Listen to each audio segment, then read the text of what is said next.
Hey guys, Redbeard here. Hey look, you ever dropped a socket in your rig and you just can't find it? Well, sometimes you gotta try to tilt it, shake it to the low point. I still can't find it. Anyway, now seriousness, I just wanted to kind of flex it out. I wanted to look at some drive shafts. Everything felt good last night, or Saturday night in the woods there. But I wanted to verify, like, how much rubbing are we getting into with these tires with the less offset than what we had. So, I'm not a big fan of measuring under the tire because when you run low air pressure and you lift it up, the tire inflates back out. So it's constantly skewing your numbers. So I'm going to go from the center line of the rail just above the hub. And then if I get the ride height and I get the lifted height, I know how far I lifted it. And we can see if we improve any before we start to rub. Amazingly, we got up further than I thought before we got into this. There is dirt on here, fresh, so I do know that we were getting into it on the trail the other night. Anyway, we're going to change these spacers out back here. That should alleviate a lot of that, right? The interesting part is the front end, and I'll walk the camera around there in just a second and show you that. We actually have more clearance than I imagined. I really thought we were going to get into some of that bracing quicker than we did. Now, full stuff, which we have simulated on that passenger side. The shock is completely collapsed. The coil spring's collapsed. We are down as far as it can go. We have forced it over that way. And in all honesty, lifting the rig like this is probably a better measure of the front end than the rear end. So I measured that as well. And we'll compare the numbers after we do the spacers. But I'll walk the camera up there, show you all what I got on that. Just show you, like, there actually is more clearance than I thought there'd be. So, pleasant little surprise on that. Got down here today. It is terribly humid. And we got some storms rolling through. We didn't really get much storm here, but east of us, over towards the further east, they're getting hit pretty good. We got about inch and a half of rain pretty quick. It did rain hard, but I wouldn't say it was a storm. But anyway, a lot of water come through. And I had a piece of insulation come down the shop, so I had to redo all that. I never put a ceiling in. Like, I just got the insulation up. So I got to take care of that. I got to get that done, and I haven't done it yet. So today I screwed some braces up in there, got the insulation retucked and everything, and was so happy with how well that Ventura bleeder worked on this. I decided, I got greedy. I thought, well, I'll do the Sammy Mog. Well, I got it drug out, moved out to get the cherry picker out of the way. And one of my bleeders is stripped, and I got air in the system, and it's worse than when I started. So I'm going to have to source a couple new bleeders and restart on that. No big deal. Fluid's a few years old now anyway. Probably wouldn't hurt to change it out. It's a little bit darker in the reservoir than I would like for it to be. So, again, not a big deal. Just one of life's little pleasantries. Try to do something and it backfires on you. But anyway, probably lack of planning on my part. I probably knew it was stripped and just never ordered the part. But anyway, it's happening now. So anyway, let's walk around and take a look at this. Thanks. All right, guys. So that's the front end with the rear stretched out, and you can see we do still have clearance up in here. That's only going to get better with the spacers. But yeah, I mean, the shock's completely collapsed. Coil spring's not going any further. And we still clear everything. I'm actually pretty happy with that. So, I don't foresee any issues on that side. I'd say we're getting full travel out of the shock up here. And I'll move that cherry picker around to this tire here. And I'll do the same thing. And we'll get a better view of what's going on in the rear once I do that. So, anyway, thanks. Alright, guys. We got the front end up now. This bar here, the angle is off a hair from the other side, and that was due to the way I had to notch it in around that pump. So there is some slight rub marks on that bar from the wood run the other night. Not bad, and I think once we get the spacers on, it's going to be very manageable.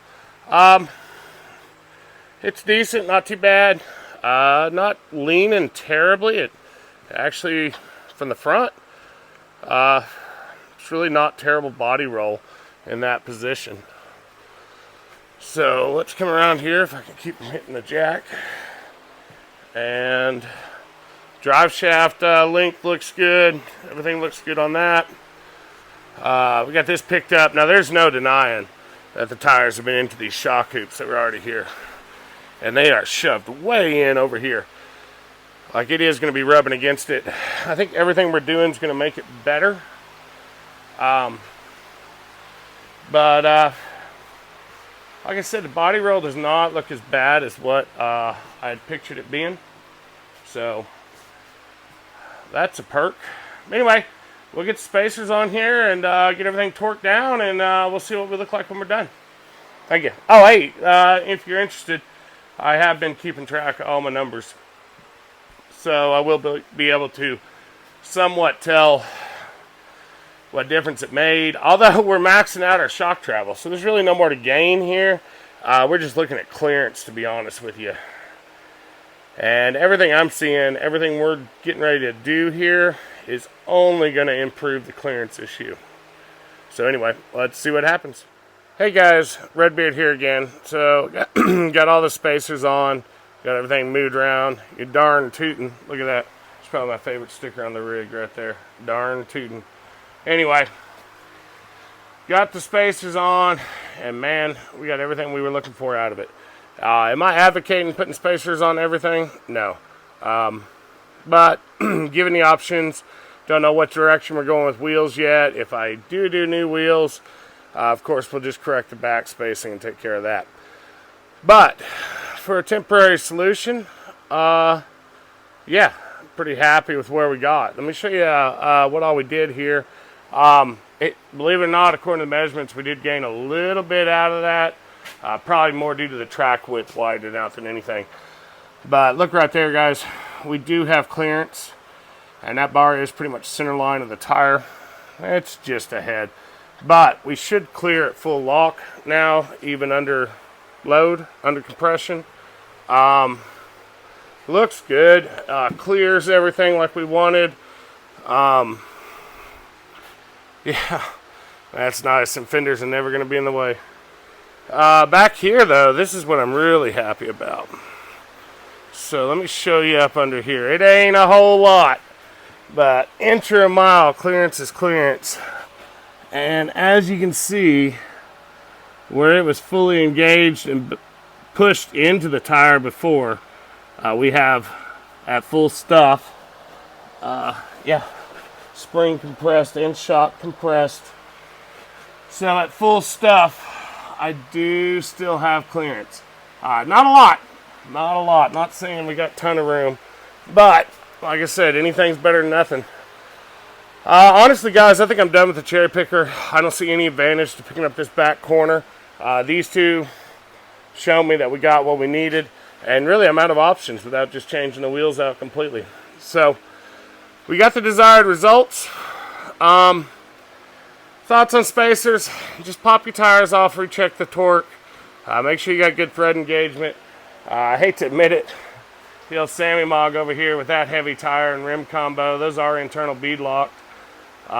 She's running spacers too. So it's part of the game. Nothing quite lines up like you hope. Maybe I'm just not a very good builder. Maybe other people don't have these issues. But unfortunately, I don't know. I built a whole rig about like one part I really want to incorporate. And the Salmon Mog, the axles had to go under there. And so everything worked off of that. And that's where I ended up. So anyway, aside from not having any brakes on that, needing new bleeders, got this all together. Really all I got left to do to these rigs, guys, is, well, I probably need to supercharge this one or something. Get a few more ponies out of her. But locker's engaging. All my fluids are good. Brakes feel great still, which is a big accomplishment. If you'd ridden this before, you'd know what I'm talking about. And man, everything's together and working. It's kind of a nice feeling. Anyway, guys, hope you found this informative. Hopefully it just showed you some of the advantages. And we did net what I was hoping to net. So I'm happy with that. Anyway, have a great afternoon. Talk to you later.